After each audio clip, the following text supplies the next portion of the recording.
Sa video na to, pag-uusapan natin ang mga secondary characters sa Mobile Legends. Alamin natin kung sino sila at ano yung mga kaya nilang gawin. Pero syempre, bagong lahat, kung di ka pa nakafollow sa ating page, baka naman. Umpisa natin kay Melissa. Meron siyang dalawang kasama, si Cuddles at si Muddles. Yung kulay puti na may halo ay si Cuddles.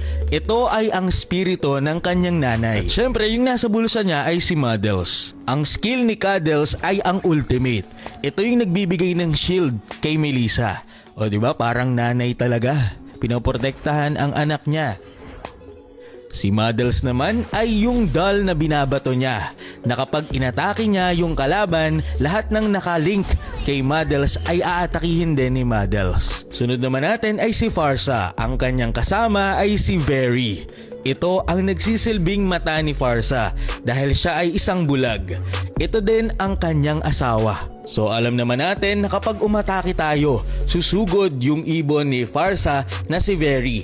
Ito ay may cooldown na 8 seconds. Nakadepende ang damage ni Very sa max HP ng kalaban at sa magic power mo. Tignan nyo dito, yung damage ni Very doon sa damage bot. Dahil malaking HP nito, umabot ng 14,000 ang damage ni Very. Next naman natin ay si Edith. Ang kasama ni Edith ay si Phylax. Trivia lang, alam mo ba na ang Phylax ay isang Greek word na ang ibig sabihin ay protector, watcher, guard, sentinel, at keeper? Noong nasa advanced server pa lang si Edith, ang totoong pangalan niya ay Phylax. Pero yun nga, binago ito at ngayon siya na si Edith. At alam nyo ba na si Phylax ay isa lamang armor or mecha or robot na sinusuot ni Edith, parang si Iron Man. So ayun, yung first skill at second skill ni Edith ay galing kay Phylax. Then kapag nag-ultimate siya, alam naman natin si Edith na yun. Next naman ay si Lilia. Ang kasama niya dito ay isang Snore at pinangalanan niya itong Gloom. So si Gloom ay nagde-devour ng magic. Yung kanyang second skill ay isang uri ng magic. Kaya kapag nagbabato si Melissa ng first skill doon sa kanyang second skill, lumalabas at lumalaki si Gloom. Pwedeng lumaki si Gloom hanggang 5 beses. So the more na mas malaki si Gloom, mas malakas ang damage niya at mas mabilis din ang movement speed ni Lilia kapag malapit sa kanya yung Gloom. Si Johed naman, ang kasama niyang bata ay si Ailey. So hindi po ito si Alice. Siguro yung mga narinig nyo ay conspiracy theory lang. Ang totoo niyan, si Johed ay galing doon sa necklace ni Ailey na ginawa ng kanyang pamilya para protektahan si Ailey. So wala namang skill na nagagawa si Ailey, pero sabi sa storya, yung consciousness ni Ailey yung nagko-control kay Johed. So oo, niligtas ni Johed si Ailey, pero yun nga, si Johed ay nakaprogram para iligtas si Ailey. Next naman natin ay si Alpha. Ang kanyang kasama ay si Beta. So basically, si Alpha at si Beta ay iisa. So parte ng katawan ni Alpha si Beta dahil ang totoong pangalan ni Alpha ay Alpha Beta. So napakalaking bagay ni Beta kay Alpha kasi kada atake ni Alpha umaatake din si Beta. At kapag 2 beses tumama sa kalaban, ang skill ni Alpha aatake ng true damage si Beta. Magdidil ito ng 3 true damage at yung pangatlo ay may kasamang slow.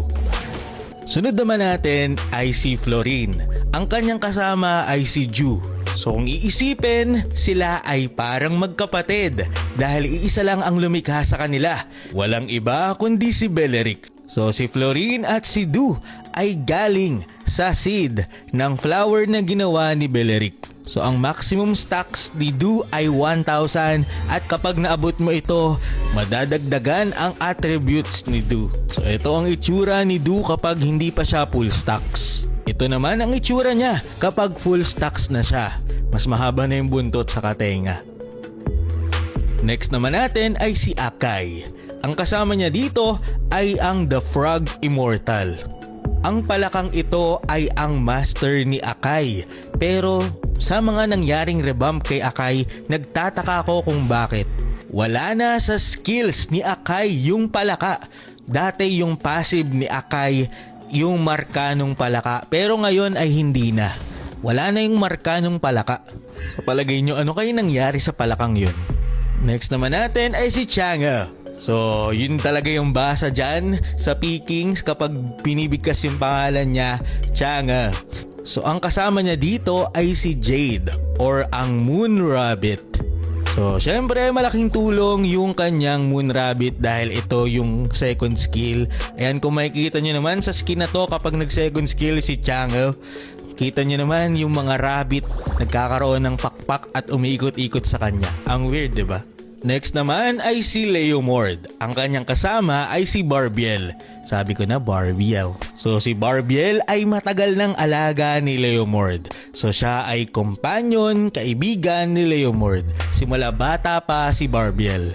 So syempre alam naman natin si Barbiel yung kabayo at napakahalaga nito kay Leomord kasi dito siya nakaka-atake habang tumatakbo or naglalakad at yun din yung first skill at second skill niya. Sunod naman natin ay si Barats at ang kanyang kasama ay si Detona. So huwag kayong malito, si Detona ay yung parang dinosaur tapos si Barats siya yung lalaki na nakasakay doon sa dinosaur. So ito maganda yung kanilang combination kasi sa first skill pa lang nagbubuga ng apoy itong si Detona tapos si Barats naman ay nagbabato ng parang firecrackers. Kaya doble yung damage ng first skill ni Barats. Yung second skill naman ay kay Barats talaga yon, yung rocket. Tapos yung ultimate ay kay Detona. Next naman ay si Iritel at ang kanyang kasama ay si Leo. So maniwala kayo, based sa story, sila ay parang step siblings dahil inampon ng magulang ni Leo si Iritel.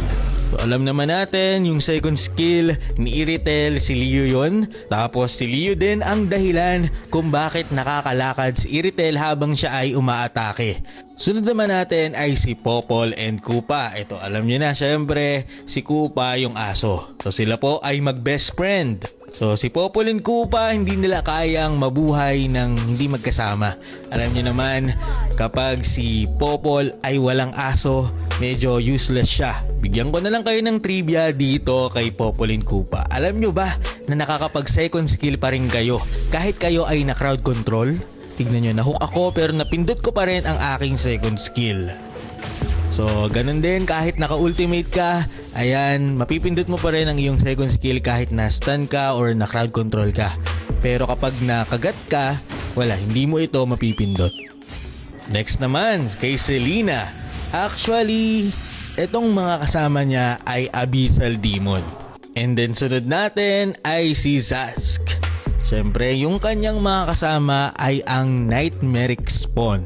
So ito ay spawn ni Zask. So bigyan ko na lang kayo ng konting trivia dito kay Zask. Sa mga hindi pa lang nakakaalam, yung kanyang passive skill. Kapag na-take down si Zask, nag-spawn siya ng uncontrollable Nightmeric Spawn at ito ay mas malakas kaysa sa normal na Nightmeric Spawn. Kitang-kita na mas mabilis ang attack speed nito. Si Vexana naman, ang kanyang kasama ay yung The Undead Knight. So kung babasahin mo yung story, hindi ito asawa ni Vexana. Pero itong wand or scepter or the mist ay bigay ng kanyang mapapangasawa. Pero yun nga, ang point ko dito, hindi asawa ni Vexana yung parang mini-lord. Isa itong uri ng parang power.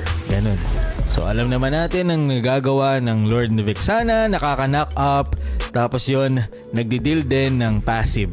Sunod naman natin ay si Claude and Dexter. So they are partners in crime.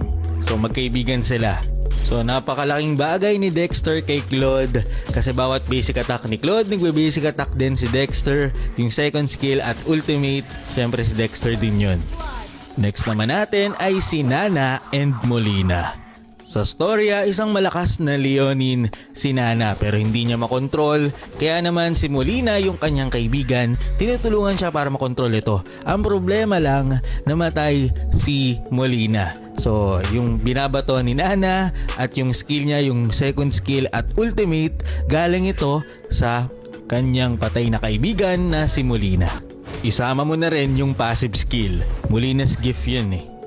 So para sa inyong palagay, sino ang pinakamalakas na second character sa Mobile Legends? Ang mga binanggit ko ay base mismo sa storya ni Mobile Legends. Hindi ko pa sinasama dito yung mga item, kagaya ng item ni Phobius kasi items yun.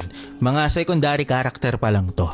Maraming salamat sa panonood and to God be the glory.